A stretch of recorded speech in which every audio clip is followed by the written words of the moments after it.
That's what happened. Oh. Hamadakyapi, Nick Tilsen Amachapi, Chanteo Ashtenape Chuzapalo. It has been informed that we had an audio issue. I just gave the most crisp, perfect introduction ever, but then it wasn't even caught by the Oyate and the people. But just wanted to acknowledge the little audio snafu. I greet you in my Lakota language with a warm, heartfelt handshake. We're here. We wanted to do this. Can you start the countdown? We wanted to do this to inform the people.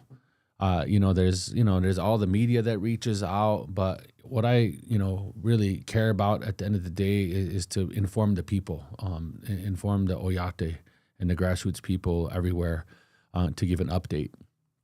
And again, before I give the full update, I just wanted to start off by saying thank you to all of the people, to thank you for all of our medicine people, to thank you for everybody that prayed, sent good energy, support.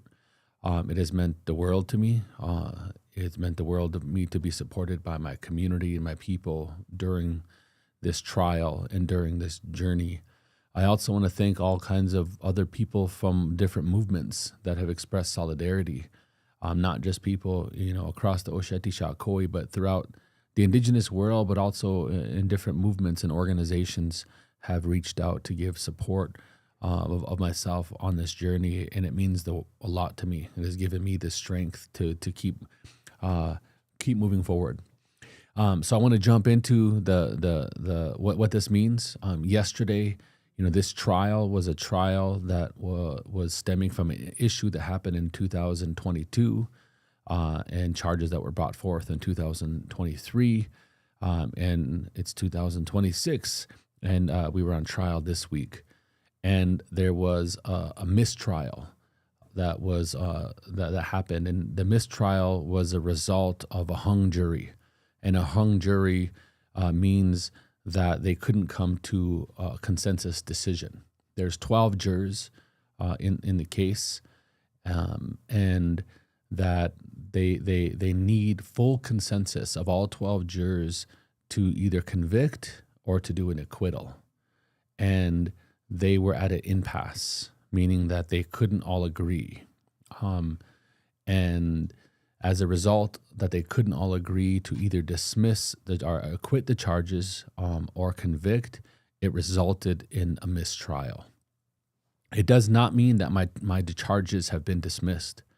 I am still under indictment from the original indictments that had went before a grand jury. And the prosecution, in this case, the Pennington County State's Attorney's Office, has a 45-day window in order to inform the judge in their intent to retry the case.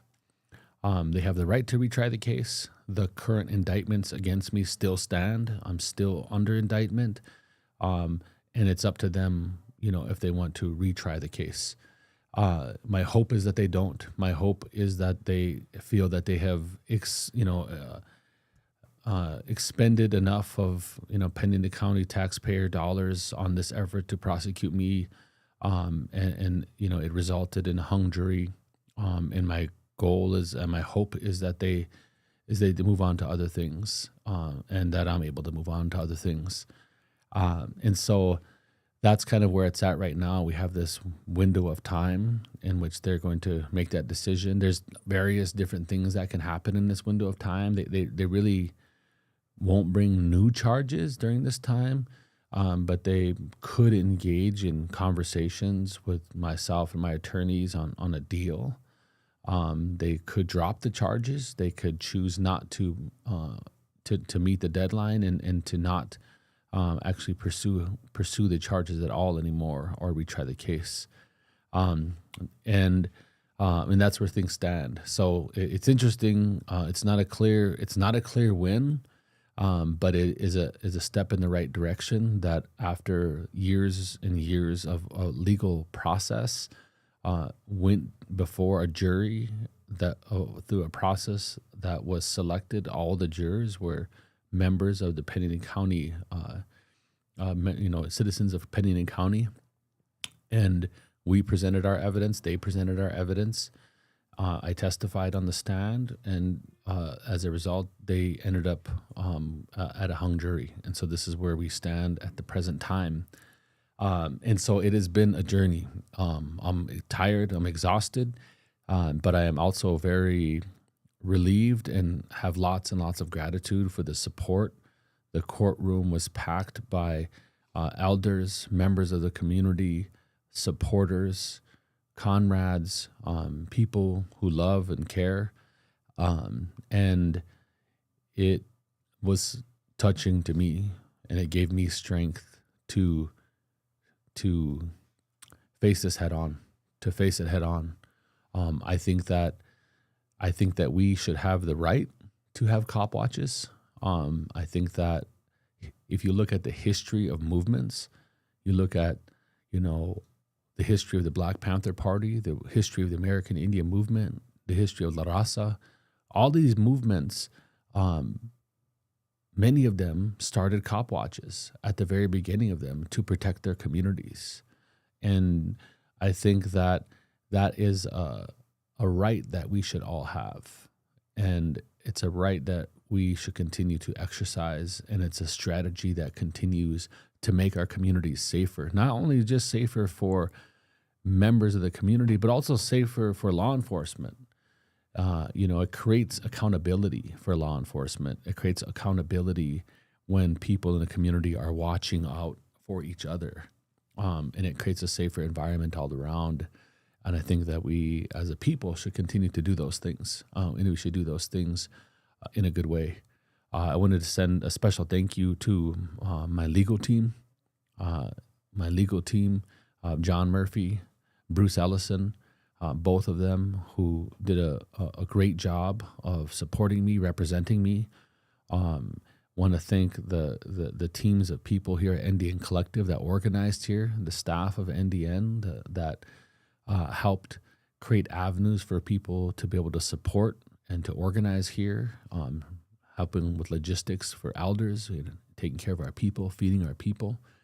And I want to thank people and our funders and our supporters and everybody out there for not letting this deter your support. In fact, doubling down in your support for our work in the community. I think when charges are brought against leaders of movements and organizations and people that are organizing to create change in the world, it is often a strategy to discredit, to make people think twice about supporting our work. And we've experienced the opposite here at NDN. We've experienced an outpouring of support by our funders, our partners, our movement partners, our friends, our relatives, our spiritual leaders, families, and that means a lot to me. It means a lot to me because I built an organization to create change in the world, to invest into building the collective power of Indigenous people, communities, and nations, and giving us having the ability and right to exercise our inherent rights to self-determination. And so I just wanted to take this time to thank you, to give you an all update. We'll continue to wait and see what happens in the next 45 days and see what happens from there. So I think we will take questions from the public. I'm not looking at the stream, but there's questions that are popping up on this little iPad right here. So I will what am I doing here? Am I just going down the list? Mm-hmm. Okay.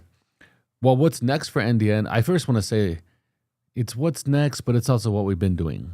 The notion that NDN has stopped doing any of its work as a result of these charges against me is not true. There has been people. We've had a team on the ground organizing, doing Know Your Rights trainings, doing patrolling right there in South Minneapolis, supporting what's been going on there for several weeks now. We are supporting the family of Renee Good and in a public memorial that is planned for February 7th. That's coming up right around the corner. authoritarianism is real and it's on the rise, and so us continuing to do know your rights trainings, non-co-op trainings, non-violent direct action trainings. We got to get our people trained up. We got to keep our catalyzing the land back movement forward, and we'll continue to do that work. And so, and right here, I mean, we're incubating a new community development corporation here at Rapid City called the Mniluzahan Community Development Corporation that will take the lead on some of our community development efforts right here in Mniluzahan. We will continue our support of local organizations here in Rapid City like Chesapa Otipi and the Osheti Shakoi Community Academy and many other awesome organizations. So that's what's around the corner. What is the next question is, what does this really mean? Does this result mean they really had no case? I mean, that's up for interpretation. I think that this result means that they didn't have a strong enough case to convince 12 citizens of Pennington County to get 12 people to agree that these charges were strong enough to convict me. That's what it means. I think the facts alone in this case tell the story. I don't think the case was strong. I don't believe the case was strong. I have continuously said that I believe this case brought against me has been politically motivated, because I don't, with the absence of politics, I don't think I would be facing these charges. So those are some of the things I would say as a response to that question. I don't believe their case was strong. Is Pennington County wasting taxpayer dollars with this case? In my opinion, yes. I think that tax-paying citizens of Pennington County have every right to make sure that their resources that they pay into to taxes go to improving the quality of life for the community, help to make our community safer.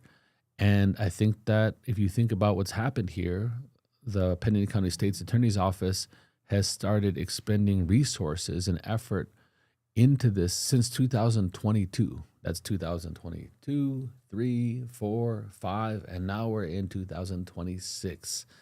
To have them use your dollars and tax-paying dollars to pursue these efforts doesn't seem like it's a good use of public dollars. It seems like those dollars should be used for other things.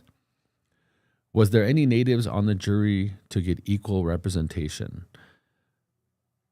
I do not believe that there was any self-identifying natives on the jury. I don't know that for a fact.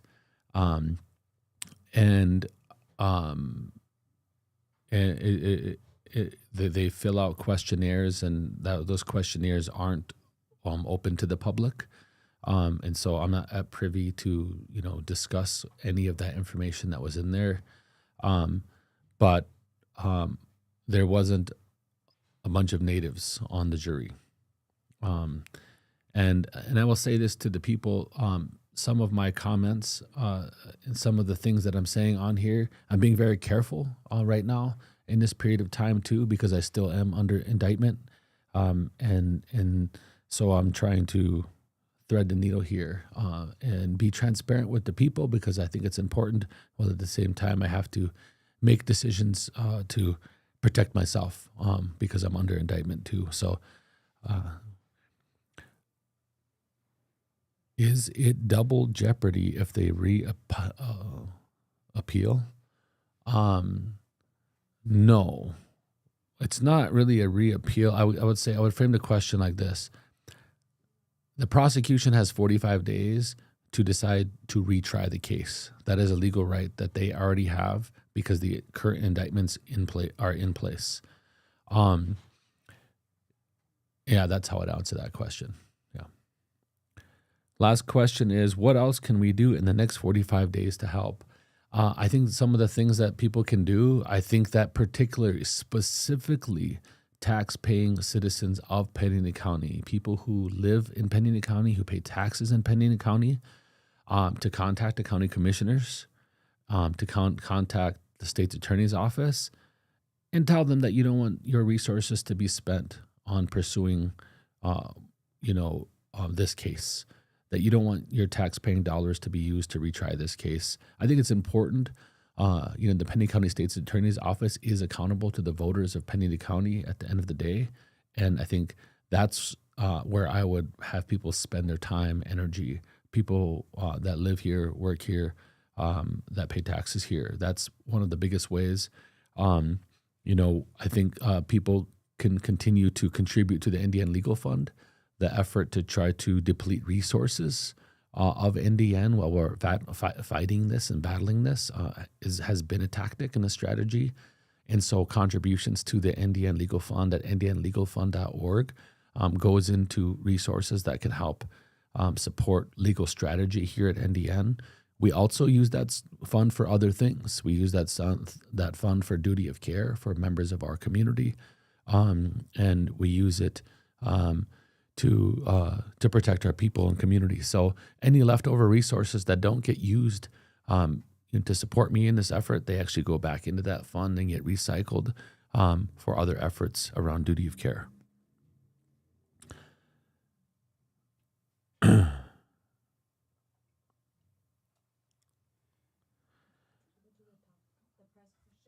Okay, we're up here. This is a question from an unnamed source. Hey, so whoever this unnamed anonymous press source that's asking this question, I've often been told, don't answer questions to the press. But I'll do a favor here. The question here is, the prosecution heavily focused on the moment. Okay, this is where we're not going to answer this question. I appreciate, it sounds like this member of a press was likely in the courtroom. I'm not going to discuss what happened in the courtroom or the details of my case. Again, that is for protection for myself and also for respect for the process. These legal processes that we have to navigate, it gets very particular. I'm just a JV Chasha, a common person out here. I'm not a lawyer, but anything we end up saying ends up being used against you. That is true. And they say anything you say can and will be used against you in a court of law. That is true, my relatives. That is true and will never be truer than it is right now. So just wanted to say that, I will end. I will end by saying this. Thank you to everybody. I want to give encouragement to people out there. I don't think that the prosecution against me should deter people from organizing in their communities, from doing cop watches, for standing up. I think that the reality of this situation is that often they pursue things that try to discourage us from doing the work that we're trying to do in the community, and we can't let that happen. We can't let the efforts of the system keep us down. We have to be strong. We have to we have to hold our heads high. We have to be proud of who we are, the places that we come from, the integrity that we stand on, and the things that we're doing for our community and for our people. And so when these things happen, don't use them as reasons to not do something. In fact, use it as reasons to do something, because each and every one of us have a fundamental role, we have a fundamental right, and we have a fundamental responsibility to improving the quality of life for our people, for our land, making our communities safer and stronger. And that is what, that is what we are about. That's what we're trying to do here. So just wanted to say thank you to everybody. I also want to give big shout outs to the team here at NDN Collective. There's so much work that happens here. Every staff member of NDN Collective that does the work that they do in all the ways that they do it. I just want to thank each and every one of them, the board of directors for standing by me during this process, and especially the grandmas and the grandpas and the aunties and the uncles.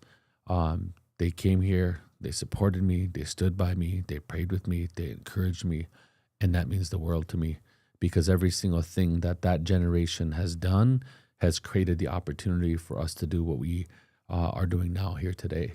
And our best way to honor you is through our actions, to show you that we will continue on the good fight, and we'll continue to improve the quality of life for our people. We'll continue to fight for our land, and create a pathway for the next generation. So it's been good to be with you here today on this live, and want to thank my wife. I want to thank my children for their struggles during this time. They didn't sign up for all of this. They just signed up to live life, and they have been in struggle alongside with me throughout this process, and I want to thank them, and that I love them deeply, and I look forward to continuing to do the work that we're doing here for the community and for the people. So thank all of you. Wopila tanka echichi apalo doksha ake wachiankikte.